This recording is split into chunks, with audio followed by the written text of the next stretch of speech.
Сайн байцгаана уу, энэ өдрийн мэндийг хүргье. За бид нар өнгөрсөн 7 хоногийн хамгийн чухал зүйл бол Америк хятад хоёрын худалдааны хэлцээр байсан.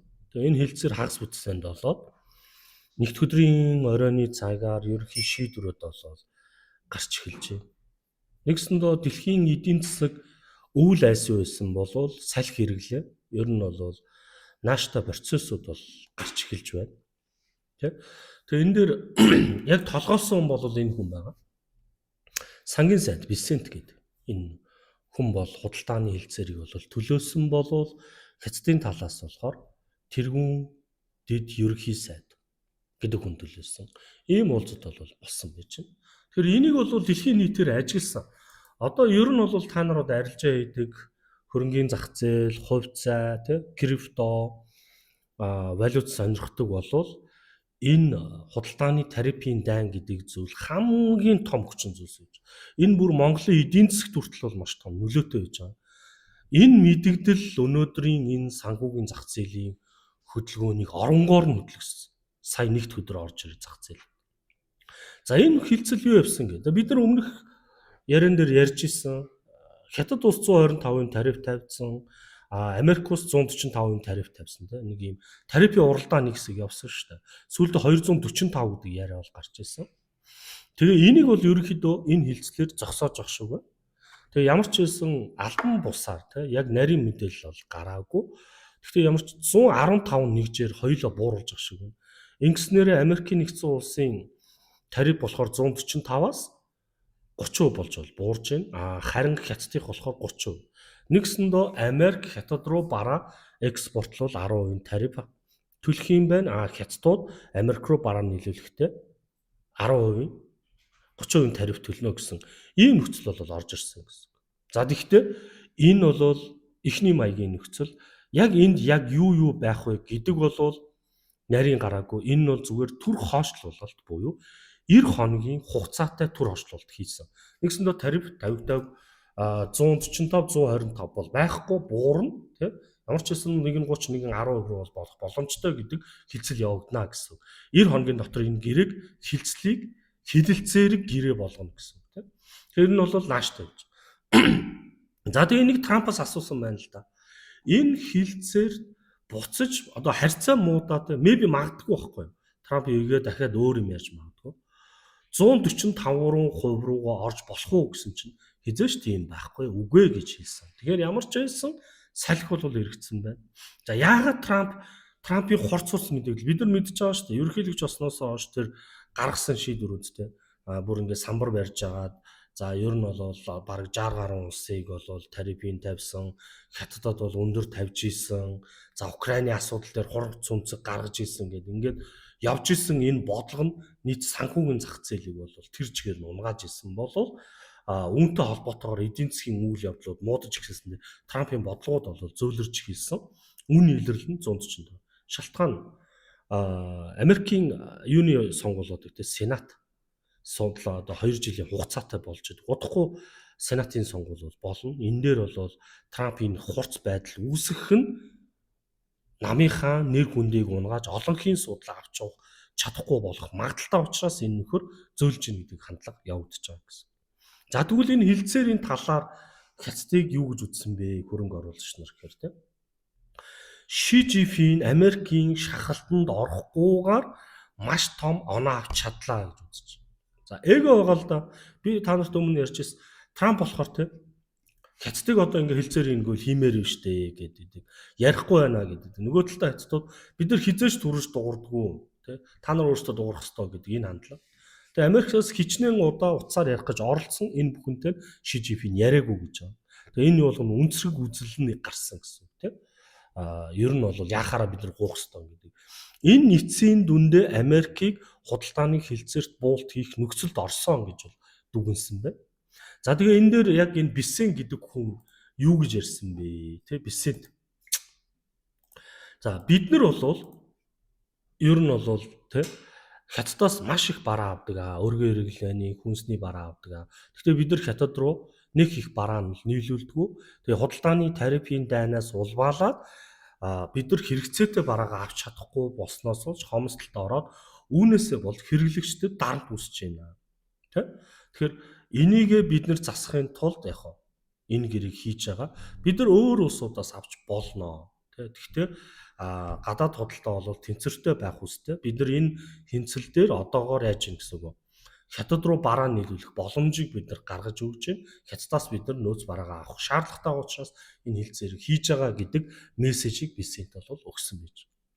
За үр дүнд нь юу болсон бэ? За санхүүгийн зах зээл. За одоо энийг сонирхъя те. За энэ биткойны ханш. За энэ бол биткойны ханш 102,000. Макс өсөлт нь сая нэгд өдрийн байдлаар 105,000. Өмнөх энэ дээд Трампыг ерөнхийлөгчөөс болсноос ханших дээд ханшууд дахиж утсан. За над дээр олон бичлэг дээрээс хүмүүс комментоор альткойны сизон эхэлсэн үү? Крипто зах зээл яах вэ гэж асуусан. Тэгэхээр энэ дээр яг нарийн мэдээлэл өгөхөд крипто зах зээлийн өсөлтийн зах зээлийн өсөлтийн үндсэн шалтгаан Америк эзэдийн худалдааны дайны асуудал байх хэвээр байгаа. Ер нь бол энэ тодорхойгүй нөхцөл байдал нь биткойныг унгааж. Тэгвэл нэгтгэхээс хойш бол өсөөд хэдтэй байсан. Жишээ нь 75,000 руу орсон байсан койны ханш дээшээ өсөөд 105,000 руу орсон. Тэгэхээр энэ худалдааны хилцээр амжилттай болох юм бол ерөнхийдөө бол ханшууд өснө гэж үзэж байна. За энэ. За тэгвэл доллар индекс харъя. Тэгэхээр ер нь бол хөрөнгө оруулагчдад Америкт бол маш том буюу Дональд Трампд оноо өгсөн байна. Тэгээ энэ харж байна. 99 руу орсон байсан шүү дээ доллар индекс. 101 руу орж өссөн юм зүйл. Энэ хагас бүтцээний нэгд өдрийн хөдөлгөөн. Энэ цаашдаа ч өсөх төлөвтэй харагдаж байна. За тэгвэл индексийг хараа. Nasdaq-ийн индекс те. Бид нар ярьж ирсэн шүү дээ. Энэ бол хямралын шинжүү гэдэг. 22,000-тай байсан Nasdaq-ийн индекс Трампын хамаагүй бодлогоор болж 16,000 руу орсон байсан бол буцаад 20,000 руу орж өссөн. Маш өндөр өсөлт хийсэн. За тэгвэл алтыг сонирхъя те. За алтан дээр нэг юм байдаг. Энийг тасарсан энэ зураас орж ирж. Тэгэхээр энэ бол хагас үтсэний хөрөнгө оруулагчдын итгэл. Нэгсэндээ алтнаас мөнгийг авч юу руу хийж эхэлж байна. Хувьцаа руу хийж байна, крипто руу хийж эхэлж байна. За тэгээ индексүүд ингэж байна. Ерөнхийдөө зах зээл дээр хоёр төрлийн үзүүлэлтийг ажигладаг хөрөнгө оруулагч. Айцын индекс болон шунлын индекс гэж байдаг. За айцын индекс юу болдог вэ? Бид нар одоо жишээ нь үйл болохоор үйл болж байгаа учраас хүүтэр нь амьдрахад жоохон хүнд учраас бид нар нөгөө нэг бүгэх, ичих нэг хамаагүй үйл хийхгүй нэг иймэрхүү юм ордог шиг санхүүгийн хямрал болох үед бид нар хөрөнгө оруулагч нар яадаг вөхөр мөнгөө шууд хувьцаанаас, криптоноос татаж аваад найдвартай гэдгээр нь алт руу хийдэг, доллар руу хийдэг ийм процессыг явдаг. Энийг бол бид нар айцын индекс гэж нэрлэдэг. Шунлын индекс гэдэг маань юу гэхээр за бид нар одоо 100 болж ийн, сайхан гадаад дулаарж ийн, нэг тийм гадуур гарч хоол ундэж агаар салхинд гарч жоохон мөнгө өрж капитал амьдрмаар санагдана тийм. Энийг бол бид нар юу гэж ярьж байгаа? Шунлын индекс гэж нэрлэдэг. Нэгсэндээ хөрөнгө оруулагч нар айх айцсан найрлаад одоо ер нь бол мөнгө хийж хөрөнгө оруулалт эрсдэлтэй зүйл рүү ивэл илүү ашигтай юм байна гэж үзээд хөрөнгө оруулалтыг хийж эхэлсэн. Тэгээ 3 сард хамгийн доош унтсан байсан айцын индекс буурж шунлын индекс бол огцон өсөлтийг нэгд өдрөөр бий болгож байгаа гэсэн. Тэгэхээр Дональд Трампын энэ шийдвэр хөрөнгө оруулагчдаар маш том риск хийх, зах зээлийг өсгөх салхийг эргүүлсэн, биднэрт туссан маш том боломж олцсон. За тэгвэл миний хардаг койн үү XRP гэдэг тийм. Бид нар мэдэн шүү дээ XRP гэдэг бол энэ одоо Америкийн бас том койнуудын нэг. Энэ бол одоо Дональд Трамп ерөнхийлөгч болоход 0.5-аас дээшээгээ 3.30 үрсэн бол одоо 2.50-тай одоо орж ирж байна. Энэ цаашдаа яг өсөх боломжтой гэж харж байна. За тэгвэл худалдааны хилцээр ер нь цаашдаа яах вэ гэж тийм. Худалдааны хилцээр явна. Гэхдээ энэ дээр нэг анхааруулжтай зүйл нь энэ тарифын хөнгөлөх нөхцөл дээр хэд хэдэн бүтээгдэхүүнийг оруулаагүй. Эмийн төрлийн бүтээгдэхүүн ороогүй. Гам болон хөнгөн цагаан бол ороогүй явж байгаа. За дээр тусгай дамжуулалтын бүтээгдэхүүнүүдийг энэ юун дээр оролцуулаагүй. Одоо нэг гэрээнд тусгагдаагүй явж байгаа тариф нь хэвээрээ явж байгаа гэсэн. Тэгвэл бусад бүтээгдэхүүн дээр 30% байгаа нь 10% болж буурах боломжтой гэж үзэж байгаа. За энэ юу ярьж ийн гэхээр Дональд Трампын хамгийн эмзэглүүлдэг асуудал бол фентанийл гэдэг хар тамхи. Тэ? Бид нар санаж байгаа бол Дональд Трамп